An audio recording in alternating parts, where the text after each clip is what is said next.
Hello, ladies and gentlemen. Welcome to Audio Rain Books. I am very happy to share with you. If you like this audiobook, please subscribe and support my channel and leave comments. Let's move on to the book. Bounce by Matthew Syed. The book in 3 sentences. Talent is a result of thousands of hours of purposeful practice, not innate talent. Expert knowledge comes from experience. If you want to be world-class, you have to embrace failure. The 5 big ideas. If we believe that attaining excellence hinges on talent, we are likely to give up if we show insufficient early promise. Speed in sport is not based on innate reaction speed, but derived from highly specific practice.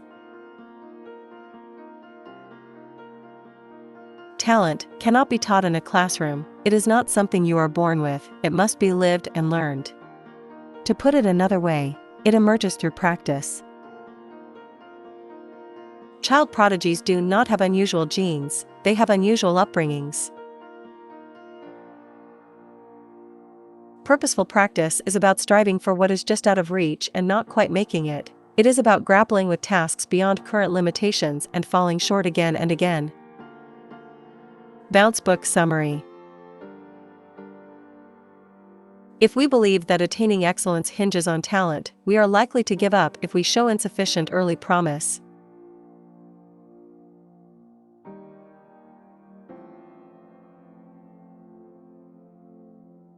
The iceberg illusion. When we witness extraordinary feats of memory, or of sporting or artistic prowess, we are witnessing the end product of a process measured in years. What is invisible to us, the submerged evidence, as it were, is the countless hours of practice that have gone into the making of the virtuoso performance, the relentless drills, the mastery of technique and form, the solitary concentration that have, literally, altered the anatomical and neurological structures of the master performer. What we do not see is what we might call the hidden logic of success. Speed in sport is not based on innate reaction speed, but derived from highly specific practice. It is also worth noting that the development of motor expertise, skilled movement, is inseparable from the development of perceptual expertise, chunking patterns. The essential problem regarding the attainment of excellence is that expert knowledge simply cannot be taught in the classroom over the course of a rainy afternoon, or indeed 1,000 rainy afternoons. Good decision-making is about compressing the informational load by decoding the meaning of patterns derived from experience.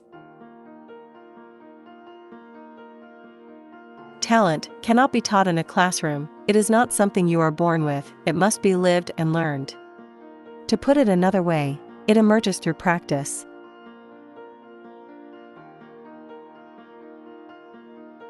Complexity describes those tasks characterized by combinatorial explosion, tasks where success is determined, first and foremost, by superiority in software, pattern recognition and sophisticated motor programs, rather than hardware, simple speed or strength. Child prodigies do not have unusual genes, they have unusual upbringings.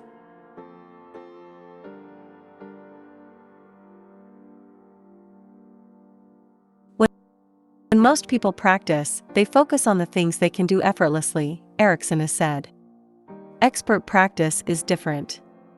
It entails considerable, specific, and sustained efforts to do something you can't do well, or even at all. Research across domains shows that it is only by working at what you can't do that you turn into the expert you want to become.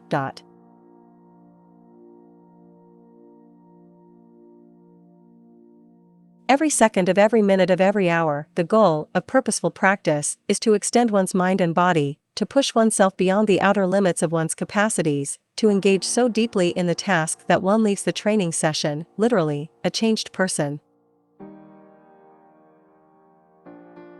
Purposeful practice is about striving for what is just out of reach and not quite making it. It is about grappling with tasks beyond current limitations and falling short again and again.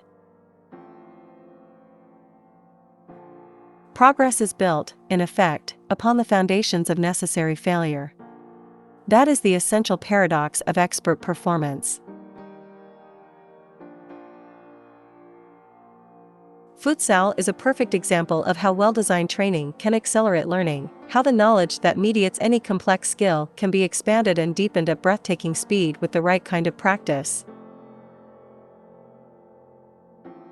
But scratch beneath the surface, and you'll find that all the successful systems have one thing in common: they institutionalize the principles of purposeful practice. Sometimes learning can be accelerated by something as simple as training with superior players.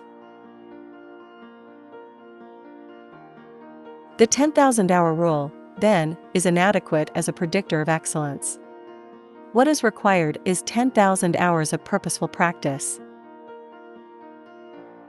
Purposeful practice may not be easy, but it is breathtakingly effective.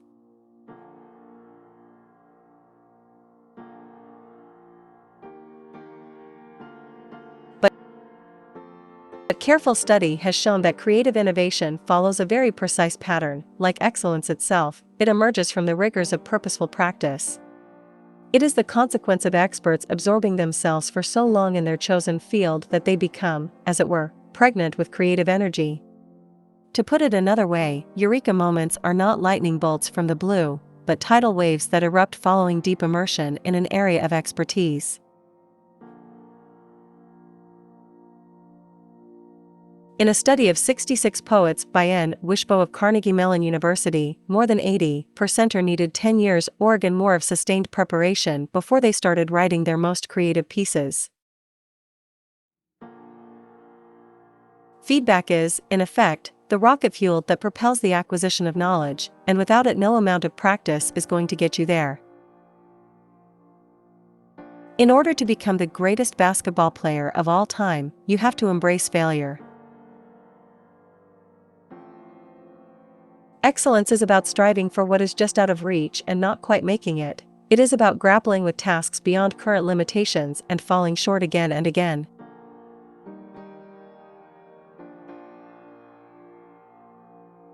Intelligence-based praise orientates its receivers towards the fixed mindset. It suggests to them that intelligence is of primary importance rather than the effort through which intelligence can be transformed, and it teaches them to pursue easy challenges at the expense of real learning. The thing that often separates the best from the rest is a capacity to believe things that are not true, but which are incredibly effective. One of the most remarkable findings of modern psychology is the extraordinary capacity of human beings to mold the evidence to fit their beliefs rather than the other way around. It is our capacity to believe in spite of the evidence and sometimes in spite of our other deeply held beliefs. Irrational beliefs can boost performance, provided they are held with sufficient conviction. Choking, then, is a kind of neural glitch that occurs when the brain switches to a system of explicit monitoring. Other books by Matthew Syed. Black Box Thinking: The Surprising Truth About Success. Buy the book, Bounce. Thank you for listening this audiobook. I am very happy to share with you. If you like this audiobook, please subscribe and support my channel and leave comments. Have a nice day. Bye bye.